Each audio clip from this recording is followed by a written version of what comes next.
কথা হবে হাসিনা ট্রাম্পের। মার্কিন প্রেসিডেন্টের দায়িত্ব গ্রহণের পর আগামী সপ্তাহে প্রথম বিদেশ সফরে সৌদি আরবে যাচ্ছেন ডোনাল্ড ট্রাম্প। যোগ দেবেন আরব ইসলামিক আমেরিকান সম্মেলনে। এখানেই প্রথমবারের মতো সাক্ষাৎ হবে প্রধানমন্ত্রী শেখ হাসিনা ও ডোনাল্ড ট্রাম্পের। 2 দিনব্যাপী সম্মেলনের বিভিন্ন সেশনে মুসলিম বিশ্বের রাষ্ট্রনায়কদের সাথে কথা বলবেন ট্রাম্প। এর একাধিক সেশনে প্রধানমন্ত্রী শেখ হাসিনাও আমন্ত্রিত। এছাড়া সৌদি সরকারের রাজকীয় সংবর্ধনা ও নৈশভোজেও একে অপরের সঙ্গে থাকবেন যুক্তরাষ্ট্রের প্রেসিডেন্ট ও বাংলাদেশের প্রধানমন্ত্রী। এসবের বাইরে দুই শীর্ষ নেতার একটি দ্বিপক্ষীয় বৈঠক আয়োজনের চেষ্টা চলছে। সফর শুরুর ঠিক আগ মুহূর্তে এই বৈঠকের ভাগ্য জানা যাবে। তবে ঢাকা ওয়াশিংটনের কূটনৈতিক সূত্রগুলোর দাবি, 1-to-1 বৈঠকের সূচি নির্ধারণ হোক বা না হোক, সৌদিতে একাধিকবার সাক্ষাৎ হবে ট্রাম্প হাসিনার।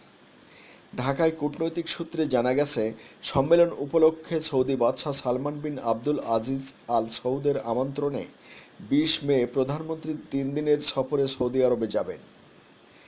ডোনাল্ড ট্রাম্পও 20 ও 21 মে সেখানে থাকবেন। সৌদি নেতৃত্বাধীন সামরিক জোটের সদস্যদের সঙ্গে ট্রাম্পের মত বিনিময়ই এই সম্মেলনের লক্ষ্য।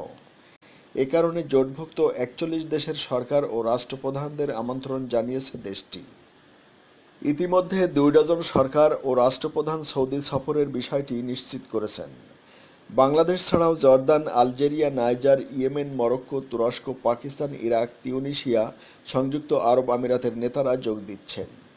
প্রধানমন্ত্রীর প্রাথমিক খসড়া সফরসূচি অনুযায়ী প্রথম দিন সৌদি বাদশার সঙ্গে দ্বিপক্ষীয় বৈঠক সহ বিভিন্ন আনুষ্ঠানিকতা শেষ হবে। দ্বিতীয় দিনে আরব ইসলামিক আমেরিকান সম্মেলন, প্রতিপাদ্য সন্ত্রাস ও জঙ্গিবাদ দমন। সম্মেলন শেষে একদিন সৌদি আরবে অবস্থান করে পবিত্র ওমরা পালন করবেন প্রধানমন্ত্রী। আগামী 23 মে তার ঢাকায় ফেরার কথা রয়েছে।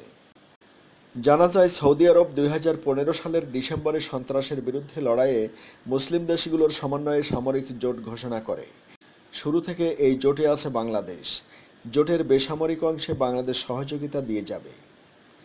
পররাষ্ট্র দপ্তরের কর্মকর্তারা বলেন, সৌদি আরবের সন্ত্রাস বিরোধী পদক্ষেপে সাড়া দিতেই সৌদি নেতৃত্বাধীন এই জোটে যোগ দিয়েছে বাংলাদেশ। সন্ত্রাস বিরোধী কার্যক্রমে বাংলাদেশের গুরুত্ব বোঝাতে আরব ইসলামিক আমেরিকান সম্মেলনে যোগদান বাংলাদেশের কাছে তাৎপর্যপূর্ণ। তাছাড়া বাংলাদেশের সন্ত্রাস বিরোধী অবস্থান মুসলিম উম্মাহ ও আমেরিকান নেতাদের অবহিত করা ও গুরুত্ববহ।